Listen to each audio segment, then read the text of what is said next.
Desde el CRH SICA, conversando del tiempo, agua y clima, con el director ejecutivo del CRH y destacados invitados de la Academia, Agricultura, Pesca y Océano, adaptándonos al cambio. Ahora continuamos conversando con nuestro colega Álvaro Brenes, meteorólogo especializado, que ha trabajado, como les decía, muchos años en el aspecto de pronóstico meteorológico y hoy muy cercano al sector productivo agrícola costarricense. Álvaro, hablábamos anteriormente del tema de la variabilidad climática. Comentarnos un poco así, de alguna forma sencilla, para que la gente pueda asociar cómo esos megasistemas que le llamamos a veces variabilidad climática también juegan un papel importante como determinante del clima en Mira, Centroamérica. Max, la gente tiene que saber, el público tiene que darse cuenta de que el clima no es constante. El clima siempre está cambiando. Y ese cambio pues le llamamos variabilidad. Por ejemplo, tenemos una temperatura mínima durante las madrugadas, una máxima durante el día, y ahí va evolucionando esto día tras día. Tenemos meses muy lluviosos, por ejemplo, ya hablamos de octubre, meses bastante secos en el Pacífico centroamericano, como enero, diciembre, enero, por ejemplo, y meses con mucha lluvia. Ahora, también vienen años que son muy secos comparados con otros años que se convierten en muy lluviosos. Perfecto. El público tiene que saber que esto se llama variabilidad en el clima. No todos los años es lo mismo, no todos los años los meses se comportan igual, y esto se debe a otros moduladores del clima, un poco más planetarios. Entre ellos tenemos, por ejemplo, el niño y la niña. Y yo sé que el público ya conoce muy bien, puesto que en Centroamérica los efectos, los impactos del niño y la niña son muy conocidos y los servicios meteorológicos centroamericanos esto lo han publicado mucho y hemos tenido pues veces que son catastróficos cuando tenemos una niña y así de esta manera. Ahora, aquí hay que tomar en cuenta lo siguiente, y es que cuando tenemos una niña, entonces tenemos un Pacífico bastante frío y un Caribe bastante caliente. Y también, como decías, el viento se va a mover de frío a caliente. O sea, el viento tiene la maña de que se mueve de frío a caliente. Okay. Entonces, claro, eso es lo que hace que intensifican los vientos del Pacífico. Una niña nos da más lluvias en el Pacífico. Ya lo hablamos hace un momento. Un ejemplo lindo en una escala muy pequeña es la brisa marina, ¿no es cierto? Sí, claro, la brisa marina. Eso es interesante. La brisa marina pues se da cuando tenés la parte terrestre más caliente y la parte marina más fría. Entonces, por eso el viento se mueve del mar hacia la tierra. Especialmente en las mañanas. En la mañana, en el día, más que todo. Y en la noche se invierte. Se invierte, ¿por qué? Porque la tierra se enfría y el océano mantiene su calor. Está más caliente y es al revés. Entonces ya sabemos por qué ocurren las brisas marinas. Igual sucede con el niño y la niña. Entonces, en otra escala. En otra escala, claro que sí. Ahora, si tenés más caliente el Pacífico, que es un niño, por lo general está menos caliente el Caribe, entonces predomina viento alisio, entonces se seca la parte pacífica centroamericana, que es la que llamamos el corredor seco centroamericano. Que muchas de las sequías en Centroamérica se asocian con la ocurrencia de los fenómenos del Niño, básicamente. Especialmente, como decís vos, las sequías en todo el corredor centroamericano, corredor seco, que es un corredor que se extiende desde el sur de México hasta el arco seco de Panamá y tal vez en alguna parte de Colombia.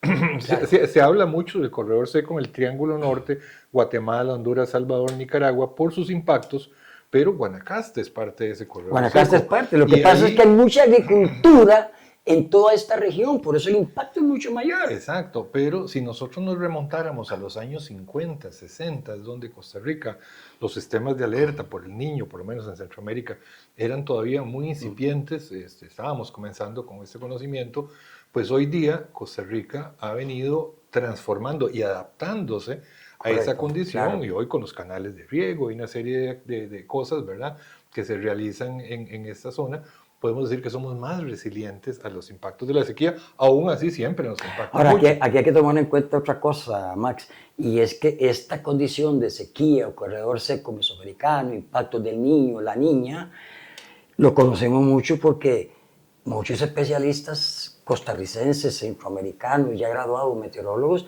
se han dedicado a investigar y a producir precisamente resultados acerca de los impactos de estos fenómenos. Por eso es lo que lo conocemos mejor ahora. Cierto. ¿Ah? Y Que hace 30 años era otra cosa. Álvaro, y sin querer incursionar en campos que no son los nuestros, conozco por algunos artículos que he leído de colegas de la Universidad de Costa Rica, la Universidad de Panamá, etcétera, las implicaciones que tienen también estos fenómenos, sobre todo digamos el del niño, en los temas de la pesca. Correcto. ¿Verdad? Sí, Porque claro. hay toda una serie de interacciones con el océano, las temperaturas, los sitios de mayor disponibilidad de fitoplancton y pesca, etcétera, donde muchas veces los pescadores artesanales tendrán que Max, funcionar más allá. Mira, Max. Corregime si estoy mintiendo. No, aquí hay que hablar de lo siguiente, mira. Cuando hablamos de niño y niña, recuerda que la duración más o menos anda entre 14 y 18 meses. Esto quiere decir que esta variabilidad del clima impacta a Centroamérica durante esa cantidad de meses. Sí, por eso es que los pronósticos de estos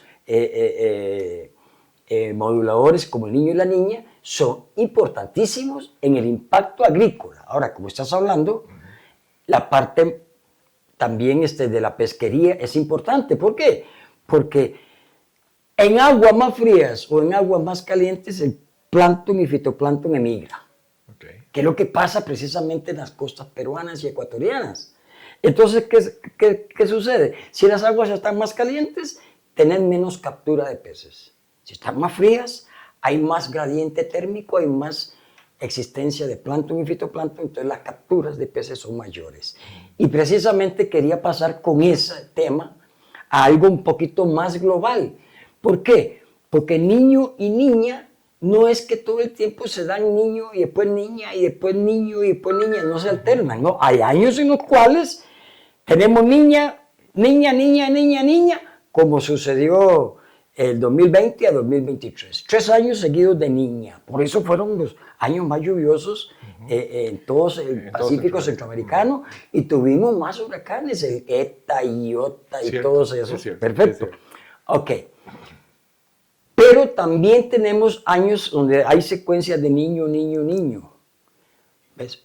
Y hay años en los cuales hay niño, niña, y hay años que son neutros. Okay. Cuando hablamos de un año neutro, siempre me han hecho esta pregunta. ¿Qué significa año neutro?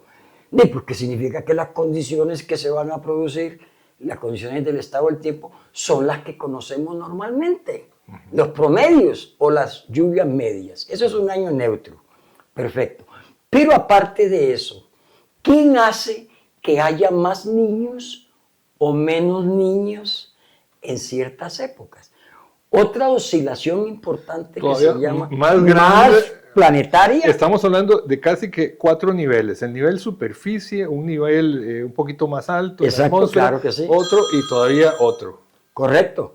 Más planetario, todavía más global, claro, que es la oscilación decadal del Pacífico.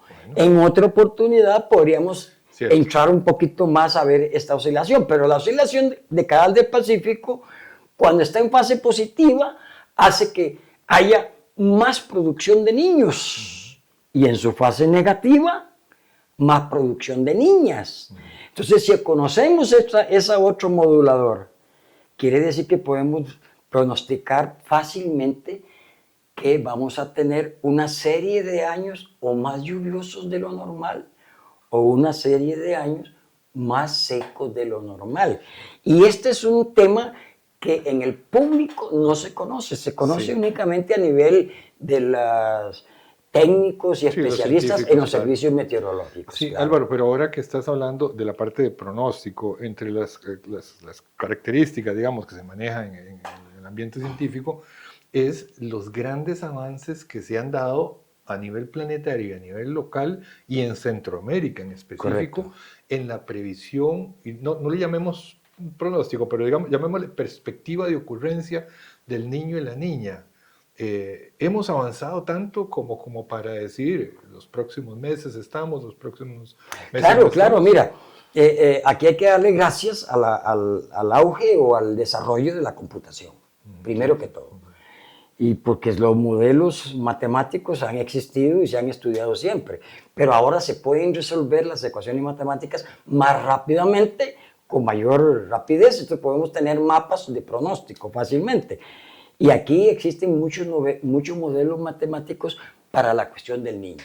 Entonces, salen mapitas de pronóstico a 10 meses plazo. Entonces, se puede saber qué podría suceder con el niño y la niña a 10 meses plazo fácilmente. Por ejemplo, ¿qué hemos tenido este año? Este año tuvimos, por ejemplo, un mini niño entre los meses de julio y agosto. Julio y agosto y parte de septiembre. Ese no se detecta a nivel planetario, porque es muy local. Aguas un poquito más calientes de la normal en el Pacífico.